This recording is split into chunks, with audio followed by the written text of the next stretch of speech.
سنة 1052 مدينة أصفهان وقعت في إيد الإمبراطورية الإسلامية، والطب والعلم اتمنعوا في بلاد فارس. ده خلى الدكاترة يهربوا ويدوروا على بيت جديد. دكتور روب كان وقتها على سفينة مع مراته ريبيكا وهي حامل، وكانوا مسافرين إنجلترا مع فريقهم الطبي، والكل فرح لما شافوا الجزيرة قربت. بس فجأة قامت عاصفة شديدة في السماء خلت السفينة تخرج عن السيطرة، وهم بيحاولوا يسيطروا على الوضع. ريبيكا جالها الطلق، فروب ساعدها في الولادة وجابت ولد زي القمر. الفرحة ما كملتش والسفينة خبطت في الصخور واتدمرت. الصبح اللي نجوا صحيوا على الشط وقعدوا يدوروا على أصحابهم والمؤن، والحمد لله إن كتاب الطب بتاعهم اللي فيه كل علمهم فضل سليم. روب قدر ينقذ ابنه بس ما لقاش ريبيكا في أي حتة. بالليل عملوا معسكر وروب كان في حالة اكتئاب وحزن شديد. صاحبه إسحاق قال له لازم نتحرك، فروب اتعصب وقال له إنه مش هيتحرك من هنا غير لما يلاقي ريبيكا. إسحاق هو كمان اتعصب وقال له إن ريبيكا ماتت وإن في عشرات الناس ماتوا علشان حلم روب.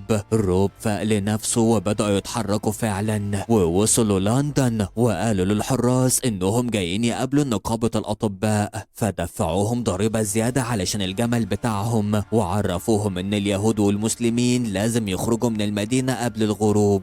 وهم ماشيين في الشارع روب خبط بالغلط في ويزل، حرامي صغير كان بيهرب من واحد سرقه. الراجل مسكه وخلع له كتفه علشان ياخد محفظته. ويزل وقع من الوجع، فروب عرض مساعدته ورجع له كتفه مكانه بسهولة. بعدها ويزل وافق يوديهم لنقابة الأطباء. وهم ماشيين في المدينة الفريق لاحظ إن الناس لسه بتستخدم طرق علاج قديمة ومؤلمة جدا. كان في راجل مجنون فاكر نفسه كلب، فصاحبه طلب مساعدة الدكتور الملك ليفيك، بس ليفيك ضرب الراجل المجنون وقال له إن مكانه في الكهوف. في اللحظة دي الناس اتجمعت في الميدان علشان يشوفوا إعدام 4 أشخاص بتهمة السحر، بس هم في الحقيقة كانوا كيلتس، وده كان يعتبر ضد المسيحية. وإزل شرح لهم إن العساكر بيصطادوا الوثنيين، بس جودون قائد الجيش مش عاجبه اللي بيحصل. لما ولعوا النار الحبل اللي رابط المساجين اتحرق وقدروا يفكوا نفسهم، وأول ما حاولوا يهربوا العساكر حصروهم. دوف دافع عن نفسه وسرق سيف وفتح سكة لصاحبه وهربوا. بعدها روب وإسحاق قابلوا دكاترة الملك ليفيك وهون، كانوا عاوزين يشاركوا علمهم ويدربوا دكاترة جداد، بس هون قال لهم إن العبرانيين ممنوع يمارسوا الطب في المدينة، وأمر العساكر يطردوهم بالليل. الفريق كان بيتناقش هيعملوا إيه، بس بنت اسمها روز قطعتهم وطلبت مساعدتهم، خدتهم لأوضة فيها الكلتس الهربانين.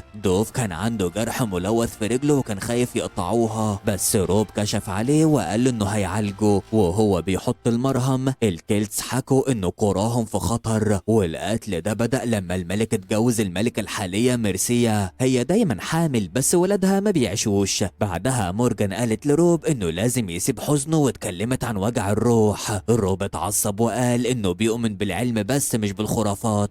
مورجان خلته يحس بضربات قلبها وقالت له إنه طيبة القلب جزء من العلاج. روب كان عنده موهبة إنه يعرف لو حد بيموت من ضربات قلبه، وأكد إن مورجان ما بقالهاش وقت كتير. هي كانت عارفة فعاوزة تساعده قبل ما تمشي. عملت له أعشاب وخلته يشم الدخان بتاعها علشان يدخل في حالة رؤية. شاف الموت وهو ماسك سفينته وهو تحت المية مع ابنه، وريبيكا كانت ماسكة ايده بس الموت سحبها منه. روب فاق وهو بيعيط وقدر أخيرا يتقبل موت مراته. في القصر هون كشف على الملكة ميرسيا وقال لها إنها هتجيب ولد، وطلع إن في علاقة بينهم، والملك كبر في السن وما بيخلفش، بس ميرسيا بتسكره علشان يصدق كلامها. في الوقت ده طلبوا هون يروح لجدوين علشان مراته تعبانة جدا. هون قدر يهديها شوية بس قال لها إنها مش هتعيش. جدوين طلب منه يعمل أي حاجة بس هون حلف إن مفيش في إيده حاجة. الصبح العساكر كانوا بيدوروا على الكيلتس بس روب رفض يسلم دوف. صحابه فكروا إن النقابة منعهم يشتغلوا، بس روب قرر يشتغلوا بره سور المدينة. وزل قالهم مبنى قديم مهجور والكل بدأ يصلحه، حتى دوف ساعدهم لما بقى كويس، وبقى في طوابير ناس مستنية العلاج بره العيادة، وما كانش معاهم فلوس دايما، بس الدكاترة ما كانش عندهم مانع يعالجوا ببلاش. أما روز فجابت لبس للبيبي وقربت من أبو في ليلة. روب حاول يكتب طقوس مورجان في كتابه بس نسي التفاصيل. إسحاق كان شاكك، فروب قال له إن الحضارات القديمة كان عندها قصص عن شفاء الروح، وهو بعد ما جرب آمن بكده. بعد فترة روب شاف سفينة فيها ناس غريبة، فتاجر قال له دول ناس الشيطان خد روحهم، مجانين يعني، وبياخدوهم لكهوف الرحمة وما بيرجعوش. ليفيك كان متضايق علشان زباينه راحوا لروب،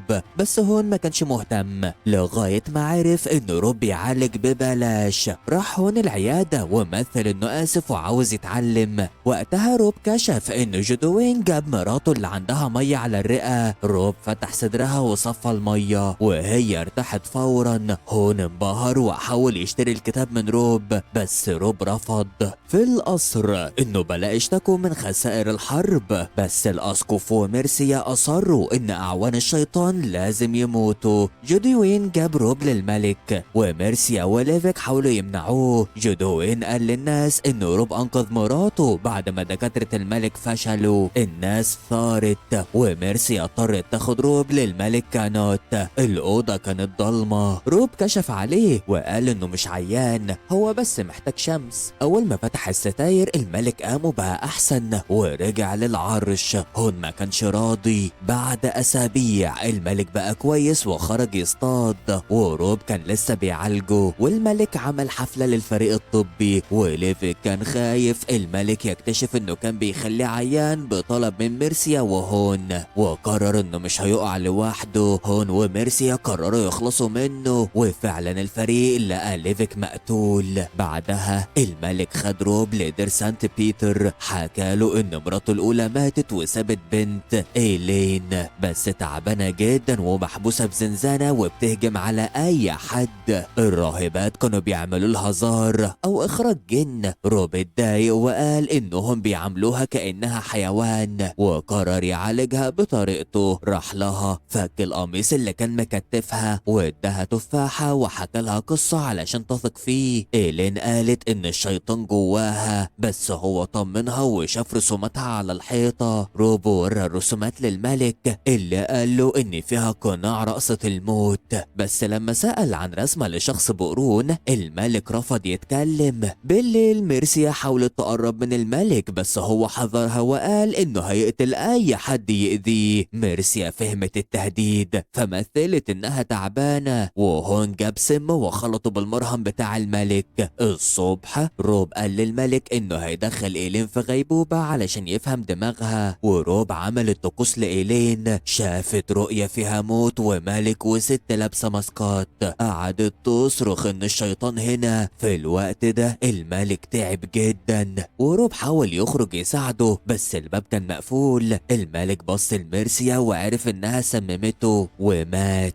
الأسقف قال للناس إن روب قتل الملك لحساب الكيلتس. الناس هجمت على العيادة وحرقتها وقتلوا الدكاترة. أبو خد البيبي وخباه. إسحاق حاول يحمي الكتاب بس هون غزه وسرق الكتاب، وإزل خلى هون يتكعبل وخد الكتاب، بس العساكر حصروهم. وهون خد الكتاب تاني، حبسوا روب وأصحابه في أقفاص. ميرسيا حكمت البلد وقالت إن إيلين ماتت. جودوين راح يجيب إيلين من الدير وكذب على ميرسيا وقال لها إنها انتحرت. أما ميرسيا فجالها الطلق والولادة تعثرت. طلبوا مساعدة روب فاشترط يخرجوا صحابه وابنه ويحموا إيلين. روب واجه هون إنه سمم الملك وعمل العملية لميرسيا وجابت بنت. ميرسيا أمرت بإعدام روب برضه، بس روز كانت سرقت البيبي وخبته. أما جودوين فهرب روب وأصحابه وطلب منهم يلاقوا إيلين في كهوف الرحمة. أما جودوين فواجه الجنرال هاركنوت بالحقيقة، بس هاركنوت قتله في مبارزة. أما أبو فقال لروب إن روز معاها فلوس علشان يهربوا لفرنسا، بس روب رفض علشان ينقذ إيلين. ويزل وأبو ودوف راحوا معاه، وروز وإسحاق فضلوا مع البيبي. وصلوا الكهوف ولقوا ناس مجنونة وبياكلوا لحم البشر. هربوا لغاية ما لقوا إيلين وخدوها وخرجوا للشمس. في الوقت ده هاركنوت قبض على روز وإسحاق إسحاق والبيبي. ميرسيا هددت بقتل البيبي لو ما قالوش فين روب. الفريق وصل لقرية كيلتس، لقوها محروقة. لما الناس عرفوا ان إيلين هي الأميرة ركعوا لها. ميرسيا عرفت ان الناس بتجمع جيش، فقررت تنهي الموضوع بنفسها. اما هون ففشل يفهم الكتاب، فطلب من ميرسيا تسيب إسحاق يعلمه، بس هي شتمته وقالت السجناء هيتعدموا. اما بالليل هون هرب إسحاق وروز والبيبي ورجع لهم الكتاب، وبعدها انتحر. الأبطال وصلوا لمكان الكلتس، ومورجان كانت بتموت في السكة. إيلين طلبت من روب يعالجها وعملوا الطقوس سوا. إيلين افتكرت انه وهي طفلة شافت امها في طقوس كيلتس، وميرسيا هي اللي فتنت عليها وخلت الملك يقتل امها. ميرسيا وصلت بالجيش وحرقت المكان. في المعركة ويزل اتصاب، ولما ايبو فتح قميصه اكتشف ان ويزل بنت مش ولد. إيلين ظهرت بالسيف والدرع وحكت الحقيقة للكل. الناس والجنرال ركعوا لها. ميرسيا مثلت انها ندمانة وطعنت إيلين، فالعساكر ضربوها بالسهام وماتت. اما روب فانقذ إيلين ورجعت ملكة على لندن. بعد سنين روب زود فصل في كتابه عن الصحة النفسية، وإيلين راحت تزوره وقالت له انها هتتجوز جوازة سياسية علشان البلد، وشكرته على حياتها. ولحد هنا نكون وصلنا لآخر الفيديو. لو عجبك يا صديقي ما تنسانيش باللايك والشير والكومنت الحلو اللي زيك، وطبعا افكرك تشترك في القناة وتفعل الجرس علشان يوصلك كل جديد. وطالما انت لسه جديد خش شوف الملخصات اللي فاتت علشان متأكد انها تعجبك، وما تنساش تذكر ربنا وتصلي على سيدنا محمد عليه افضل الصلاة والسلام. اشوفك على خير في فيديو جديد، ويلا نقول سلام.